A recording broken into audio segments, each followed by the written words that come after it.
This is the city of Sylhet, a vibrant northeastern part of Bangladesh that is slowly gaining popularity with Western tourists. If you ever find yourself in this part of Bangladesh, these are a few things you can do while in the city. One of the biggest natural features of Sylhet is the river Surma. It goes through the heart of Sylhet with a total of 3 crossings. I decided to check out one of the most infamous ones, which is the Selfie Bridge. Although the bridge itself isn't that great to look at, it does offer good views over the river. So we are on the Selfie Bridge, as you can see. A few people on the other side taking selfies. And as they say, when in Rome, so here's a selfie. While on the subject of bridges, the other notable bridge of significant history is the Keane Bridge. This bridge was built in 1936 and is named after Sir Michael Keane, who was the English governor of Assam from 1932 to 1937.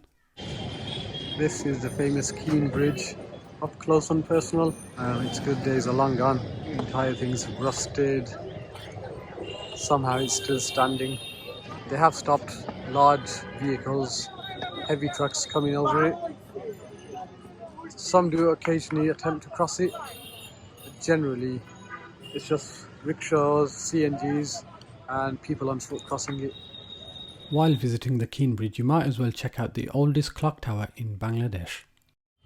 So this is known as the Ali Amjad clock. I believe it was put in during the British times. Locals often refer to it as just the British clock. Yeah, but it does chime every hour, although it doesn't really have a proper bell, it's more of a speaker. And it's right next to the Keane Bridge.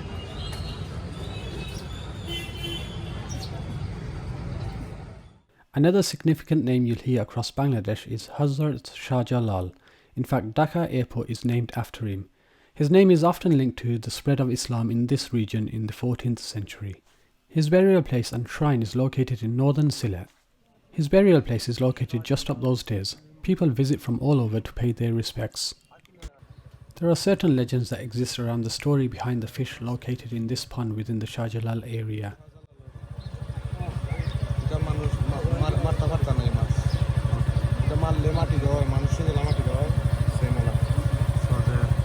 Are essentially sacred. So that's the entrance to the mosque area, and this is the main mosque. So they've got ladies praying area here outside, and up there in the top of that hill in that blue area is Brave. Shah Jalal's impact on Bangladesh cannot be overstated, which is why it's well worth a visit. This is Sylhet's version of the tea garden. This is actually close to the city centre and very near the airport. It's actually less green at the moment because they've actually taken all the leaves, well most of the leaves off of the tree plants. As you can see, they were missing, they've been pruned back. So yeah, I guess must have been harvesting season. Compared to the Sri Mangal area, which had quite a lot that hadn't been harvested yet. It's a stark difference. Has it been harvested or have the cows ate it all? Because right now they seem to be eating it all. You've even got goats joining in on the fun. So there was a guy at the entrance that basically insisted that we needed a guide to explore this area. It seems to be, I guess must be a common practice around here where they insist you've got to pay them to show you around or pay them to not show you around, essentially.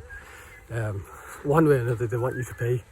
But if you get your driver, whoever's taking you there to sort it all out, they'll basically just tell the guy to essentially get lost. So yeah, they're just trying to make a quick buck. They've got no authority here, they're just a random guy just standing there saying, yeah, he's a guide. He's got no uniform, no ID, nothing to say he has any power whatsoever to charge you. So beware if visiting the tea gardens of Sylhet. It's not really a huge tea garden. I guess this tea garden is more for show really. I think the main kind of production of tea gardens are on the outskirts of Sylhet and probably more in areas like Fremantle. If you have a look, there's not much around here.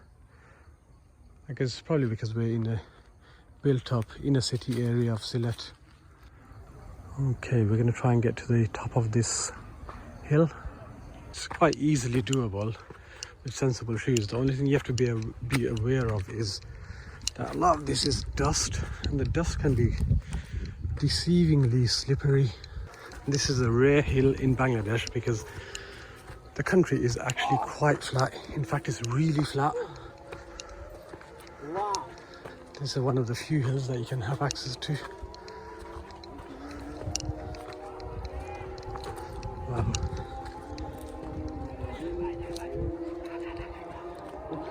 The call to prayer has just gone now as well. Not too far from the Tea Gardens is a theme park. I should caution most Westerners that this isn't like your typical theme park. Yes, it does have some rides, but it's not so great. The theme park, called Adventure World, is anything but adventurous. There's a cost for entry. I paid 80 taka to enter, and then there's a separate cost to actually go on the rides, which varies between the rides. Oh, if your kids are like my kids and they're into dinosaurs, they'd love some of these oddly coloured dinosaurs. It's about 3:30 at the moment in the afternoon.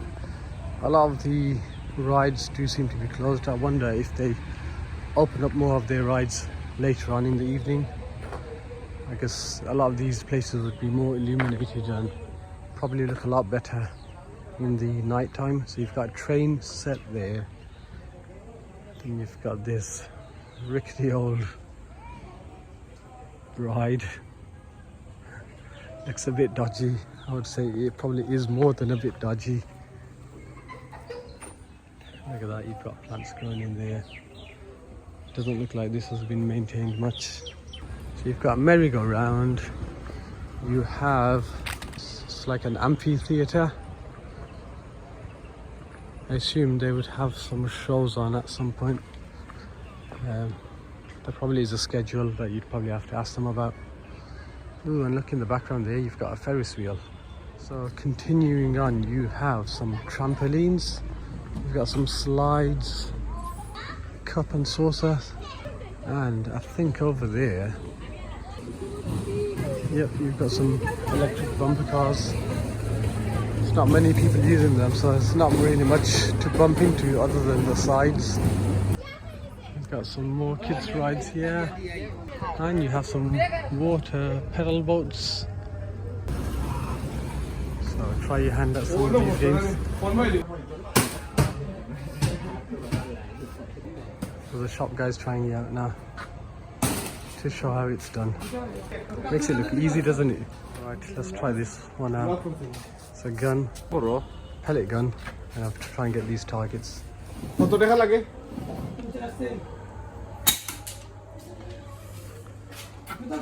We lost.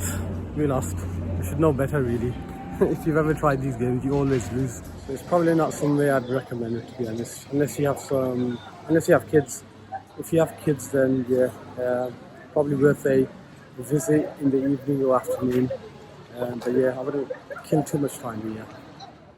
If you do happen to visit Sylhet, you will undoubtedly end up shopping at some point. However, most people end up shopping for clothes and other such nonsense. I wanted to try something different, so I decided to experience the nighttime fish markets for myself. Off to buy some fish for the fish cutting ceremony. बंदर में जाएगा मांस आने का हाँ क्या मांस खाता है तुम behind us. बॉल मांस खाता है ना खल्ला मांस खाता है This is Bondhor Bazaar. It's one of the main market areas of Sylhet. This is one of the main fish markets in Bondhor Bazaar. As you can see, look at this. Look at this. Fresh. These were probably caught just yesterday or probably the same day. The fish markets are an interesting place. It's crowded, busy and noisy. I got to see some of the biggest fish I've ever come across. We eventually brought some fish for a fish cutting ceremony which usually follows a wedding. These are some of the sites I managed to visit while in the centre of Sylhet. If you've seen some of my other videos, then you'll know that Sylhet as a region has a lot more to offer. However, if you're spending most of your time in the city of Sylhet and want to try a few things within close distance of the city, these are a few places worth a visit, except for maybe Adventure World.